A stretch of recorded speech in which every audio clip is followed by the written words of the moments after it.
Hello and welcome to exercises 301 through 303 of the UCal 4 class. This is one of those exercises and one of those areas of the software that is just critically important. This is about getting the right samples into your calibration set. And you've heard me say many times by now that really that is 90% of the difficulty in making a really good NIR calibration. So we started the course and we talked about some principles of spectroscopy. We talked about some principles of the regression. Then we walked you through some of the basic tools, the practicality, and then we just ended up with making our first quantitative regression. What we're going to jump into here now is how to get the right samples to do that quantitative regression. In reality, this part might be the first thing you do in your calibration development. The first thing that you might do is to start out with a group of samples and go through an advanced sample selection so that you can pare that down, send them off for reference chemistries, and start your calibration process. But we held it off into this portion of the lecture so that hopefully by now you've understood what we need to make a really good calibration.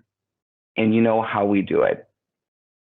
So you know selecting the samples, you know what we're doing with our spectral reductions, that we're looking for our principal components. We are searching for those vectors, for those ways to describe these samples, and we're ordering those by the most amount of variation that we can explain by the number of factors that we're working through.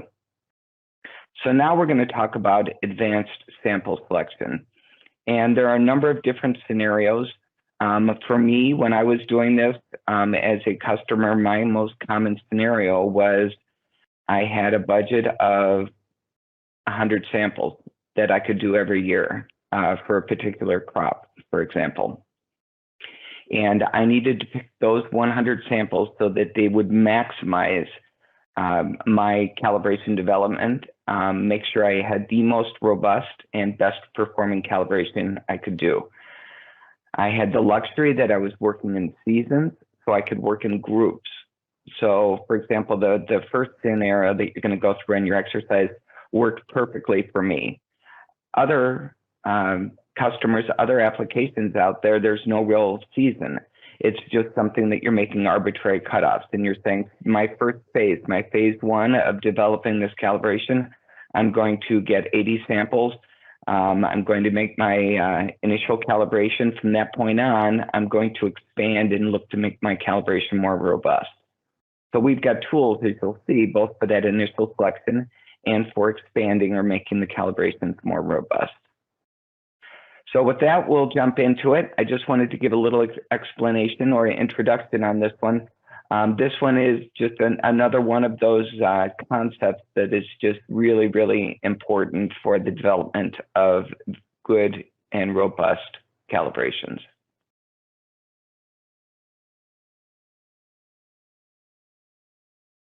So we'll get my presentation going.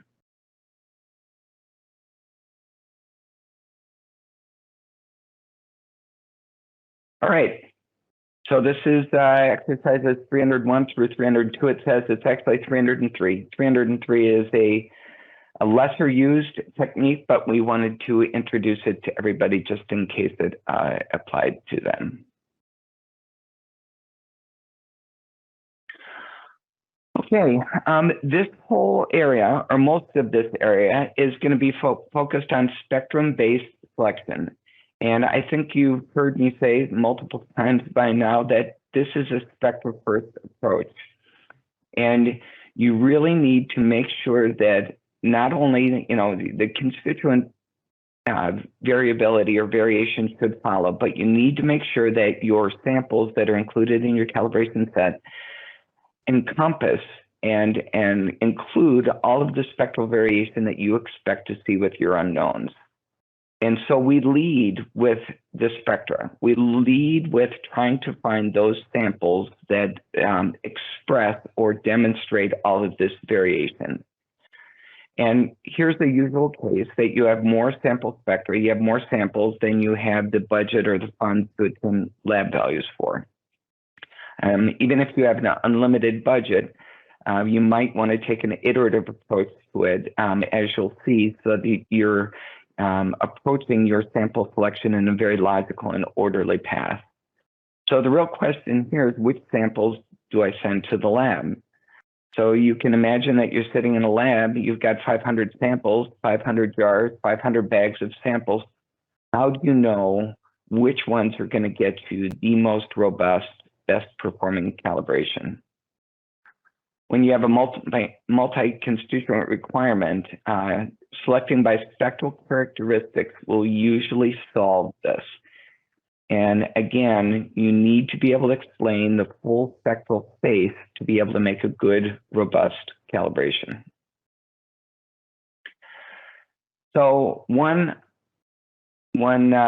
possible scenario, and if you didn't have good tools, but one possible scenario could be to throw everything in the pot, just make a random selection or whatever, and hope for the best.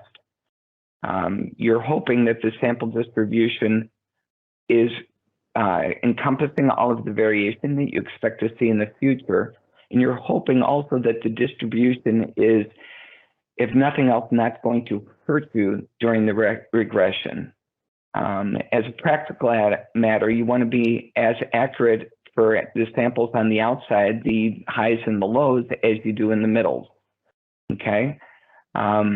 But one of the things you need to worry about is that if all of your samples are clustered around the mean, is that your regression will push your predictions towards that mean in its effort to reduce errors.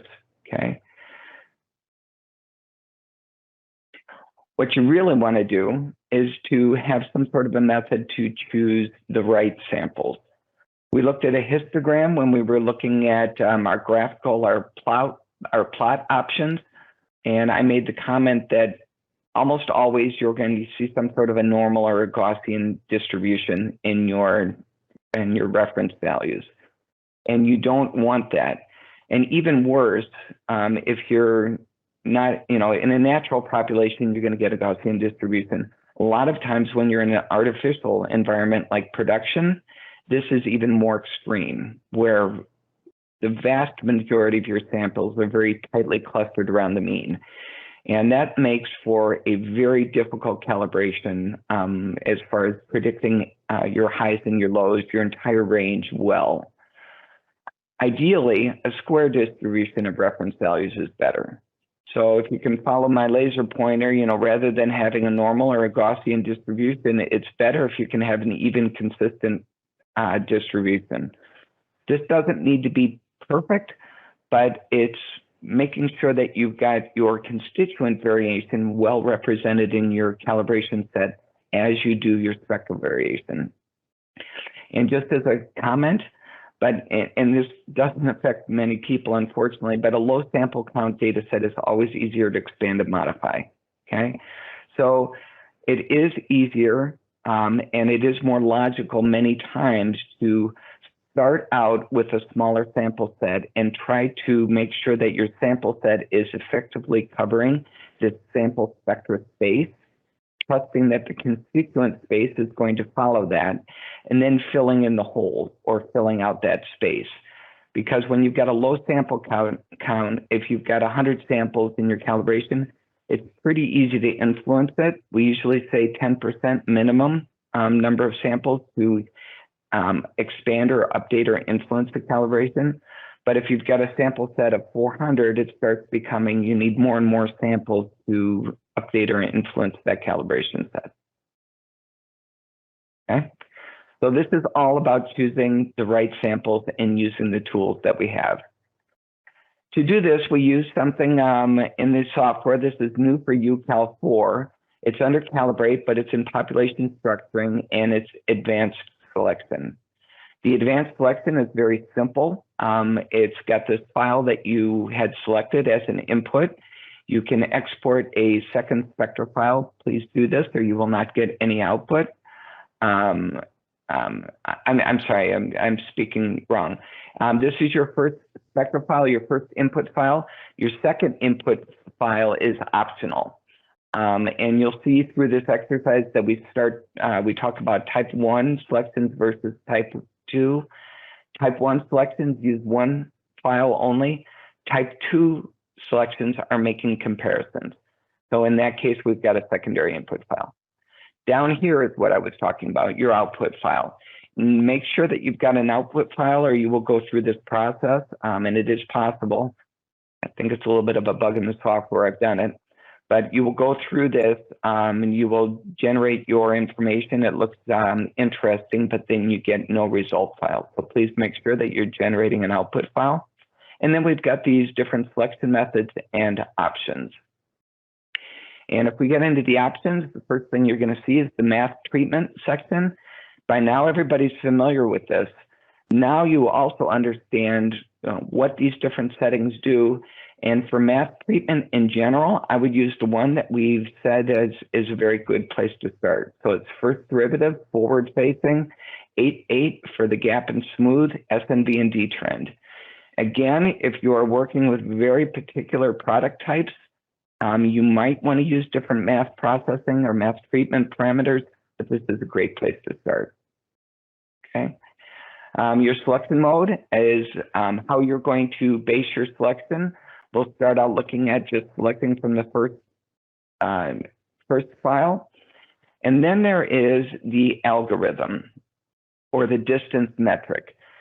If you remember a couple of lectures ago, we talked about similarity, and that similarity is found throughout UCAL4, the similarity measurements. And one of the places we said was in advanced sample selection. And what we're doing is we are projecting our samples. We're putting them into some sort of a system where we can score them and compare them to each other. And compare them to determine whether or not they belong together, and compare them to find out how similar they are to its nearest neighbor in an effort to eliminate our redundant samples. Okay, so there are different distance metrics. A good explanation of this is found in the help. Also, the algorithm, or what we're labeling here as the distance metric, it's also pretty well described in the exercise printout. So you will see the different options here. Cosine similarity is a fairly simple one. It's really just a correlation. We look at maximum wavelength absorbance as well. Then we've got a couple of score-based methods, which I prefer. But there are different methods out there for selecting samples in your exercises. We'll walk you through those. Okay, target count. This is very useful because it is actually making adjustments in the background so that your selection criteria, your limits for how close these samples should be, are adjusted automatically to end up with close to your target count. Sometimes it won't be exact. Again, this is extremely useful. Previous generations of software, this was all manual. You were tweaking your limits and going back and forth, and you would finally end up around your budget limit or your budget number of samples. Here you can do it directly. So if you can afford 80 samples in phase 1, you can place 80 in here and it will select out the 80 most representative samples. Display selected samples only. Generally leave that off. I like to see them all. And one of the things we will show you, I think, in the second exercise is, you should know this already, but you can write both your selected and non-selected samples to a file, and it will give you a very quick way using the active flag or the delete flag. It gives you a very quick way of partitioning those samples by toggling back and forth. So that's part of the exercise. So this is what your options are going to look like. If you want to, you can use various wavelength segments. In general, for most products, I use the full spectrum. However, again, if you remember, there are some products out there that, for whatever reason, it's a highly absorbing or whatever sample, very high in moisture content. You might want to limit it to the lower wavelength ranges. There are some people that I know also that on the XTs will limit it up to like 2,500 nanometers, 2450. And the reason is the detector response gets a little bit lower at that upper wavelength area, and you start seeing a little bit more noise there. And this focuses on the portion of the spectra that we know relate to our major constituents of interest: moisture, oil, and protein. So you might want to experiment with going up to 2400, 2450 on your upper wavelength range. The algorithms are here. Again, in the help and in the exercise, it describes these very well. Cosine similarity, think of it as a correlation. It's very similar also to the Tanimoto similarity, which is scaled a little bit. Maximum absorbance difference is looking at characteristics of the raw spectra or of the spectra itself. PCA congruence and RMS RM squared. These are two score-based methods, which generally I prefer. I like doing my sample selection in principal component space. And also, if you think back to some of the earlier lectures where we were talking about mathematical reductions, we said that working in a score space or doing these mathematical reductions is done both in our population structuring, but also our regressions. And the PLS takes into account the constituents also, whereas when we're in sample selection, advanced sample selection, it's spectra only and it's PCA based. So these are those two methods.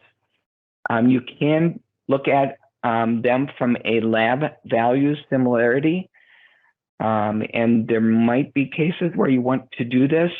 Generally, in this case, you don't know your lab values, and I'd probably just from my background where we didn't have that before, but I generally try to take a spectra first approach and trust that the lab distribution, the lab value distributions are going to follow. Okay. Extreme selections is unique. It's the way that is going out and picking the most unique samples on an iterative basis. I have not used this one. I have talked with people that have, and they said that they get good results from it. But I don't have any personal experience with this sample selection. So, okay. So again, just to reiterate, cosine similarity in Tanimoto is very similar. The two PCA scores are score-based. The lab value allows you to pick your constituent of interest, and it influences the distribution to make it more uniform. And again, at this stage, most of the time you will not have lab values. So I don't see as much use for this one. You can do a random selection, and there are also methods to remove redundant samples and extreme samples. When you get your samples out, if you write them, both your selected and non-selected samples, you will get a result that looks like this. It gives you a quick summary of what you did, and you can see that most of these samples are not selected, and then you've got one that is selected, okay? And this allows you to very easily write out both of these groups. So exercise 302, in the end, it walks you through exporting both the checked and then toggling and doing the unchecked samples. So you can write out files for both of those groups very, very easily. If you look at the distribution that we're going for, this is a normal distribution. In reality, if I had a normal distribution that was this broad, I might not even be that concerned with it. Oftentimes your mean and your standard deviation is much more narrow than this in real life. But what we're looking for is a more uniform and a more square distribution for our constituent values.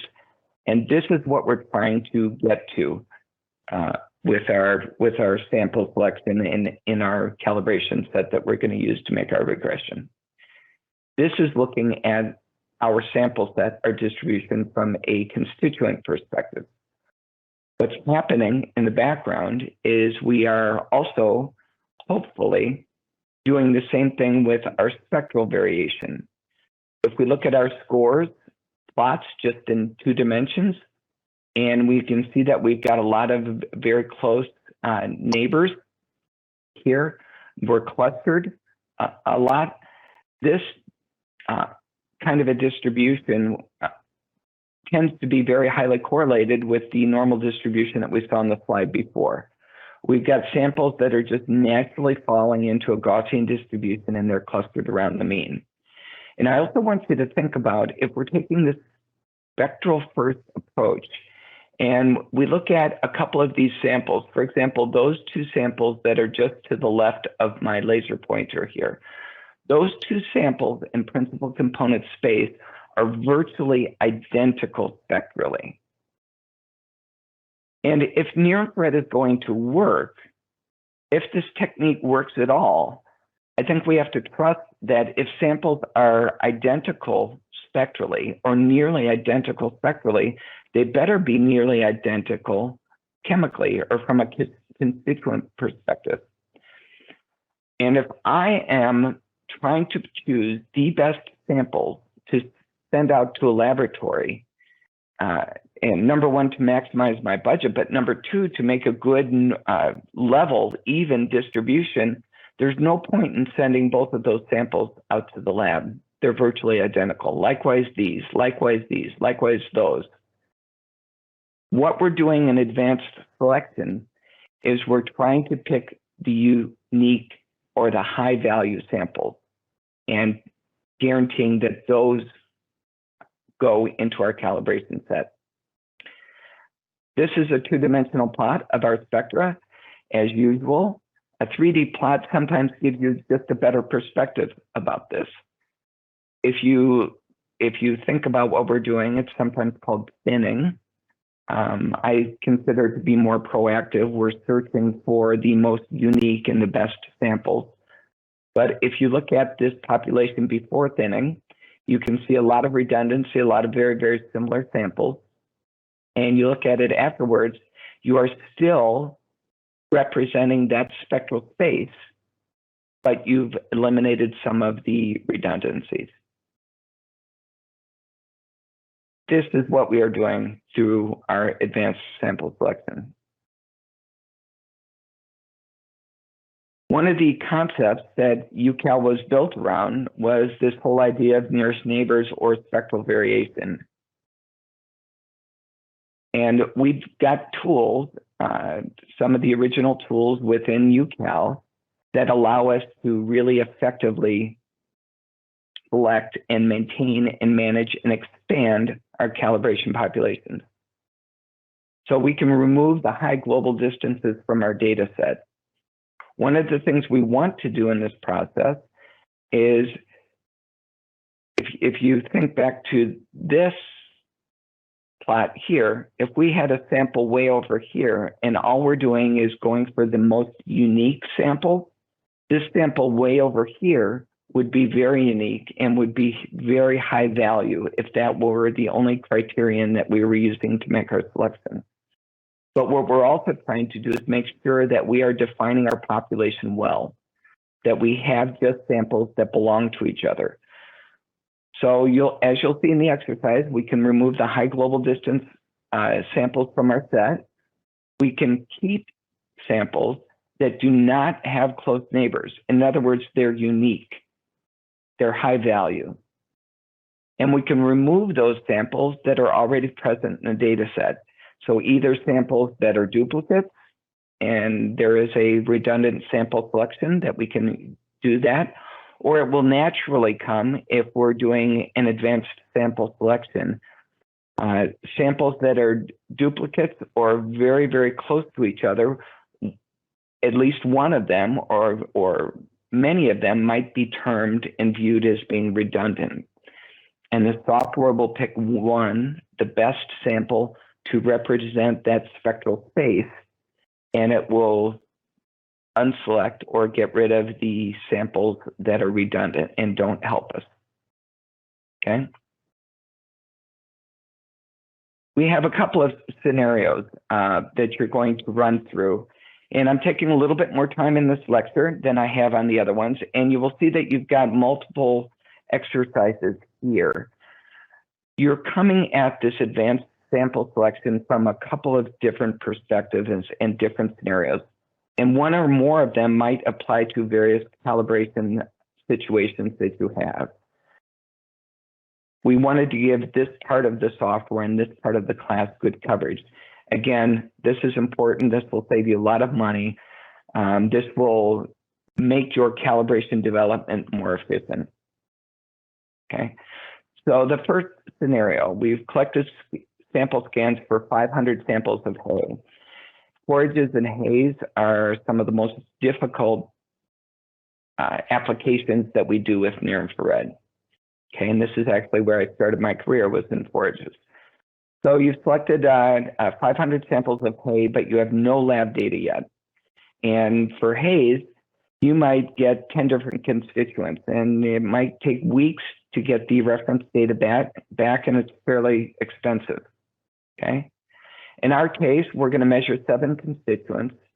Our boss and our budget only allows us to send 100 samples for this phase or this season out to a lab for lab results. Which of the 500 samples should we pick? And if we're just looking at these bags, we have no idea. Okay. This might be a protein distribution of the sample sets. If we were somehow able to look at the sample, now remember, we don't have any lab data yet, but just hypothetically, if we could look at the protein distribution of these 500 samples, it might look like this. Whereas if we've selected out our optimal number of samples, it might look like this. Likewise, if we looked at the PCA score plot, the 3D score plot of all 500 samples, this is what we might see. You can see a lot of redundancy. Whereas if we select out our 100 best, it might look like this.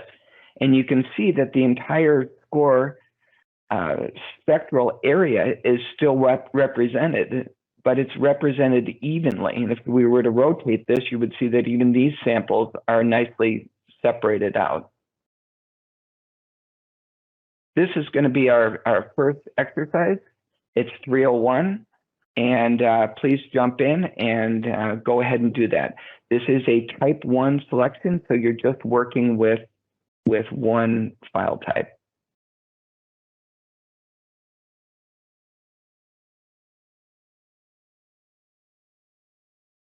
From that time, once you get done with exercise 301, I'd like you to jump into 302.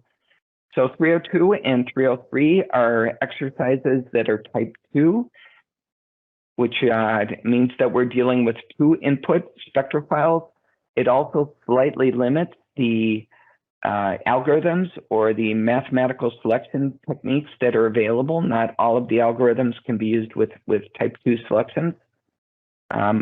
There are a couple of different things that might be done when you're using 2 files. And we've set up 4 different scenarios or 4 different selection modes for these. The first one is B is similar to A. So imagine that A is a very large data set, but it has no lab values. Okay, data set B has lab values. Okay, what you want to do is you want to pull out the samples from B that are most similar to A, so that you can make a model that will fit the A set. And you might just predict the A set, or you might go on and build a calibration that was specific for your A set. But basically, if you're doing B similar to A, You are saying, find those samples in B that are most similar to these unknowns that I have. Okay? B not similar to A. This is a more common scenario. And this is used for expansion or trying to find new samples from B that you will end up making a new selected training set that is encompassed with both A and B. Okay? So in this case, we're looking at expanding. We're saying, I've got a base. What new samples are going to help me get where I want to go? Are they going to fill in holes? Are they going to make my calibration more robust? So from a spectral perspective, which samples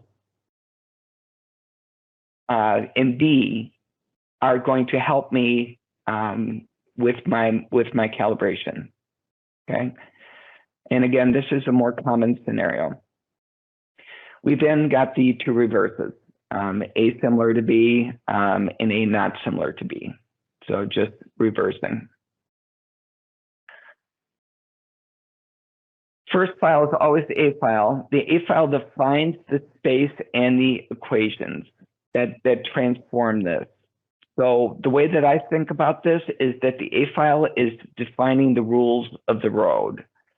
It's defining the vectors and it's defining the measurements. Once that's defined, the second file, the B file, uses that system that was just defined here for our principal component analysis that we've described and we've talked about, multiple times already. Once that system is defined, the B file is evaluated based on that system. And it will, the samples in the B file will have their scores calculated using the system, the loadings or the eigenvectors that were set up from the A file. So again, think about it that the A file is defining our principal component space. Then we are using that principal component space once it's defined to evaluate the B file. Okay?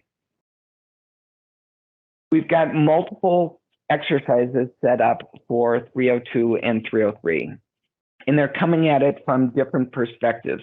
Whether or not you're doing an expansion, again, you're going to end up with adding existing cal file samples to new ones to expand, or whether you've got some great big library that's sitting there and you want to pull samples out of the library that look closest to these new samples that you just analyzed. All of these approaches are taking a spectra first perspective. And we are trusting that if we are doing the right thing, if we are getting the right samples in our file from a spectral perspective, constituent variation will follow, and performance and robustness will follow that.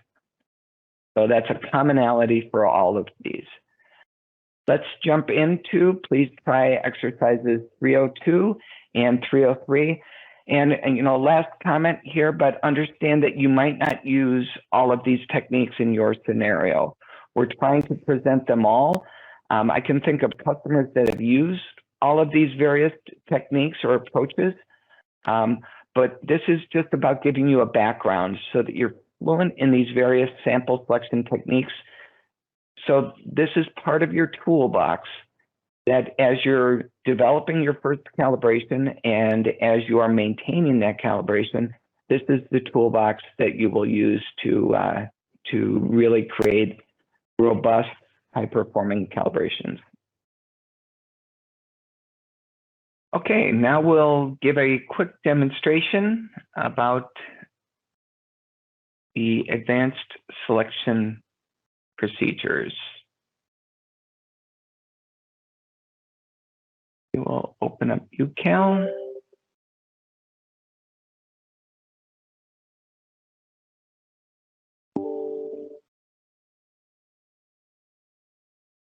And I've got the project manager tree opened to section 3, population structuring. That's where we find our advanced sample selection exercises.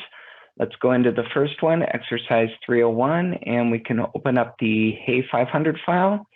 So we have 500 samples of hay in this one, and this will cover our first exercise. You can find the advanced sample selection routines under population structuring and then advanced selection. And the sample file is the first file. Your first exercise, we will just be using one spectral file, but for later ones, you will be adding a second file in at this field right here.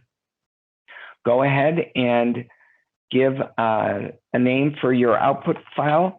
Please follow your instructions in your handouts. I'm just doing test just for this little demo, and then we're going to jump into options. So we'll take it being a forward derivative. We'll do 1881. That's the math treatment that we have said is a very good place to start, both for your regressions, but also for population structuring. For the first exercise, you'll be selecting only from a first file. The later exercises use multiple files, and here are the 4 options that we discussed in the intro. We'll start with cosine similarity. We'll do 100 samples, and I like putting everything into one file, both the selected and non-selected. We'll click OK and then make selection. So right now, the routine is calculating the principal components, and then based on those loadings that are being calculated, it is creating the scores, calculating the scores for all of the samples.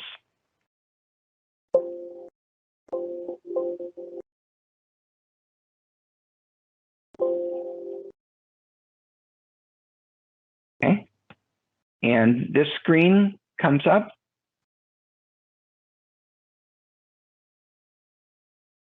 And if we scroll through our screen, scroll through the 500 samples, you can see that some of the samples have a check mark in the box.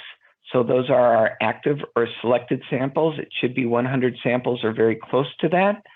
And the majority of samples do not have a check mark. So those are samples that are flagged for deletion or are not active in our sample file. So if this were a real life scenario, we would take those samples that have check marks. We would go locate those samples, send them off to our laboratory for reference analyses, and that would be our base, our starting point for this calibration. Okay. There are a couple of other exercises in there that are multiple sample file exercises. Please complete all of the exercises. These 3 different exercises should cover all of the scenarios that you're going to encounter, both for your initial calibration and selecting samples for the initial calibration population, but also expanding and maintaining your calibrations going forward. So please run through the 3 exercises on your own. And thanks for your attention.